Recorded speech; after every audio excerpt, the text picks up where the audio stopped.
This your boy Reggie Baby on my kids, and I ain't finna come with a long ass intro on my kids. We finna tune into the video on folks now.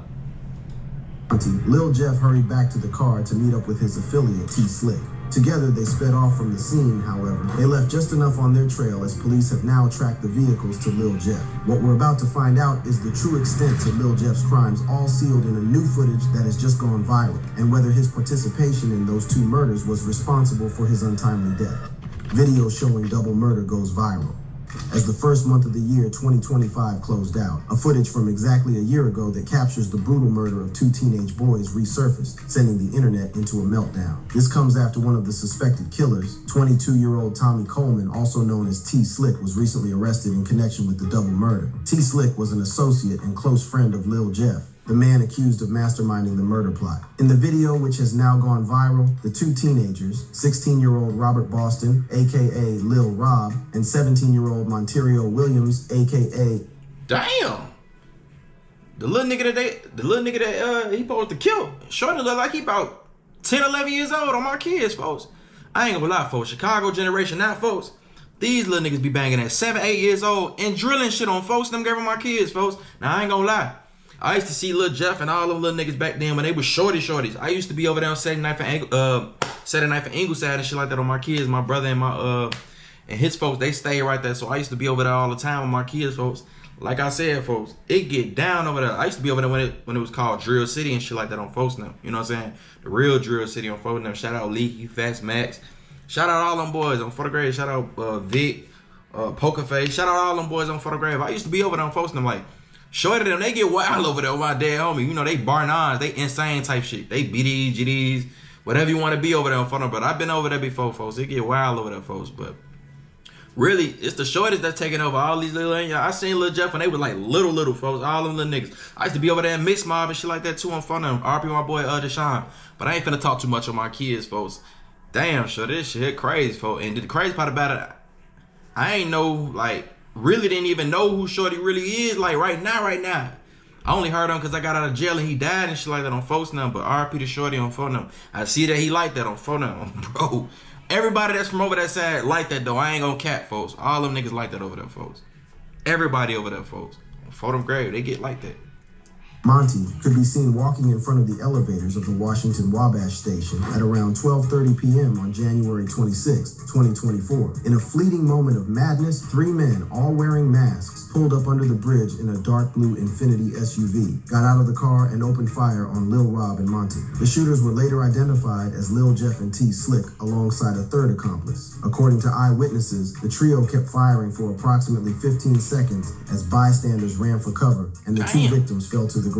After the shooting, the three gunmen got back into the Infiniti and drove off. However, various surveillance cameras and license plate readers were able to track the vehicle along Stevenson Expressway and Deuceable Lakeshore Drive before the gunmen eventually made their way to South Suburban Dolton in Calumet City. While the gunmen made their getaway, paramedics arrived at the scene and quickly transported the victims to Northwestern Memorial Hospital, where they died. Monty suffered gunshot wounds to his right hip and chest, while Lil Rob was shot in the chest. On Wednesday, January 29, 2025, like just over a year after the double murder that shook the neighborhood, police arrested one of the suspected killers, T Slick, in the 5700 block of North Mason Avenue. Lil Jeff, who was said to be the mastermind of the shooting, was killed in June 2024, while the third accomplice is yet to be charged in this case. T Slick has now been charged with 2 felony counts of first-degree murder and 1 count each of attempted first-degree murder, aggravated discharge of a firearm from an occupied vehicle, and possession of a weapon by a felon. He made his first appearance in court on Saturday, February 1st, 2025, where prosecutors revealed that Lil Rob and Monty were childhood friends and had a history of bitter rivalry with Lil Jeff, T Slick, and the third accomplice. According to prosecutors, the third shooter was Lil Rob and Monty's classmate at Innovations High School. Court documents also suggested that footage from the school captured him changing clothes and leaving campus about 90 minutes before the shooting. Prosecutors further revealed that video and GPS data from his phone showed that he boarded a CTA train to Roosevelt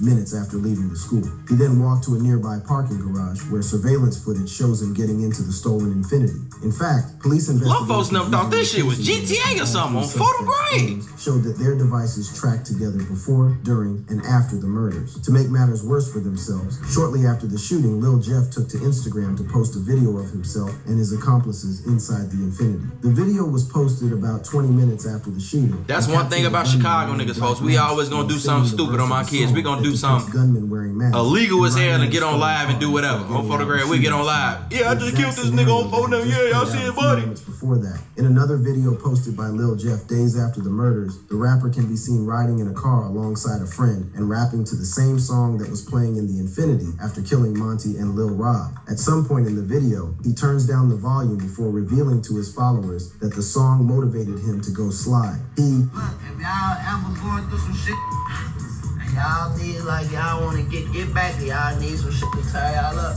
play this song right here 100 times. I bet you gonna get the job done. Right in my line, brother. He then goes on to make the shocking confession. Lil Jeff continued. I popped out listening to this shit, but woo, this shit right here gonna give you real motivation. Hold on there. Right after this statement, the rapper turns up the music and continues to rap about killing his ops. Lil Jeff and his crew had a long history of dispute with Monty and Lil Rob. However, things took a bad turn when Monty and Lil Rob stole 2 wristwatches that belonged to Lil Jeff. After stealing the watches, Monty and Lil Rob shared several videos on social media, taunting Lil Jeff over the stolen watches. In one particular video, why would you Monty do that? can be seen in the company of a group of friends as they flash the stolen watches in front of the camera while calling out their oops to stop wearing that fake-ass jewelry. One of them can also be seen flashing a gun, and he can be heard telling Lil Jeff to stop wearing his fake AP while showing off the iced-out watch. The video was posted on Reddit a year ago, and several users revealed their shock at how the young men could lose their lives over something with little material value. One user wrote, "Hate to be that dude, but I'm really into watches. Not only is an iced out AP 100K, getting a real authentic one is hard without connections. Like you can show them the money but still be waitlisted at authorized dealers. They dying over fakes." Another user wondered why many of the street guys love doing things that literally put a target on their backs, like going to social media to brag about stealing from an op. The user commented, "I don't understand one thing in USA especially. Why so many of guys in the streets post their work or rap about it, full snitching mode? Do they want to die or let ops know it was them who robbed him and him or killed who and who? Just putting yourself as a bigger target and a brighter green light." Unsurprisingly, Lil Jeff saw their actions as the ultimate disrespect and began plotting his retaliation. In the end, 2 lives got taken for the 2 wristwatches that were stolen from him. But that didn't close the chapter. I bet they did. On January 31st, Look, folks, on that. All right, so you guys keep asking about this. Damn, look, folks, be on that, on phone now. RP to Lil Jeff on photograph, folks. So here it is. Damn, shorty. Little folks on that, folks.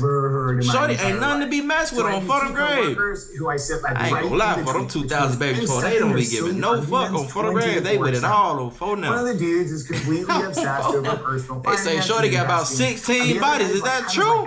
Comment below in the comments if you got really got 16 bodies. Now, I believe you probably got somebody, but 16? For having really bad Little folks. and getting horrible interest Little rates on folks. everything he buys. You out here spanking shit for real, for real. Oh, photograph, boy. But I ain't gonna lie, like, a lot of them niggas on that side, bro, them niggas on bullshit. They spank ass. They put out the ass. An acquaintance of Lil Jeff was fatally shot in retaliation. A few moments later, Lil Jeff addressed the Lil Squirrel's death in a now disappeared Instagram story, stating that his ops would kill anybody when they emotional. He also said, "Stay safe, all my innocent people." However, the death of a close associate didn't deter Lil Jeff from continuing to claim the murders of Monty and Lil Rob. In several of his songs, Lil Jeff rapped about taking out the 2 teenagers and adding to his number of bodies. Yes, the dude may have just been 21 when he was taken out, but he had already dropped several of his ops over the years. In fact, this was no secret to anyone, because Lil Jeff took it upon himself to always brag about having Saturday night in College Grove right here, just as passionately as he bragged about killing Monty and Lil Rob. But the rapper, you know, they ops right on the next. For fun or in well, they got phone and they into it with everybody, folks. Stacking up bodies for but money. they into it with the niggas on the other side type shit. I think they call his squad or some shit. Lil Jeff, also known as Lil Jeff Hardy, was a member of the Bloodhound Chicago gang, which is also known by the monikers of Brain Dead, Wiz City, and Drill City. Although Lil Jeff started Brain Dead, like right on 82nd. He gained popularity in the drill rap scene after hinting at being responsible for double murders of Monty and Lil Rob in some of his songs. But those were only 2. I ain't gonna lie, it's kind of weird. When I used to be over there, it was weird over there. I ain't really understand all that shit.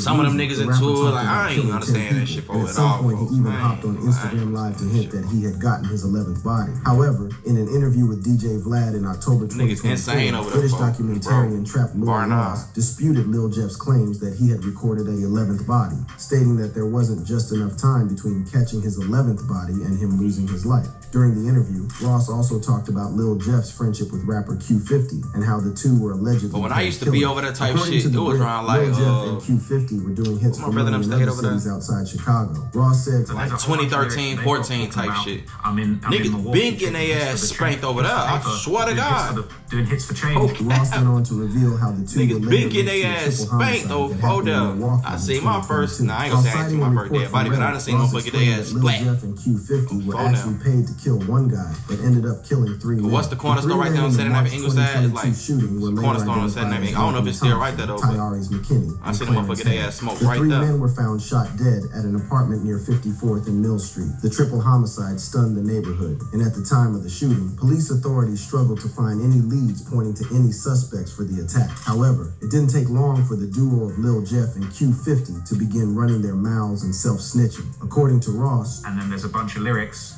where Jeff and Q50 have these little bars where they're talking about my first hit was a 2 for 1, or I'm in Milwaukee doing hits for the change.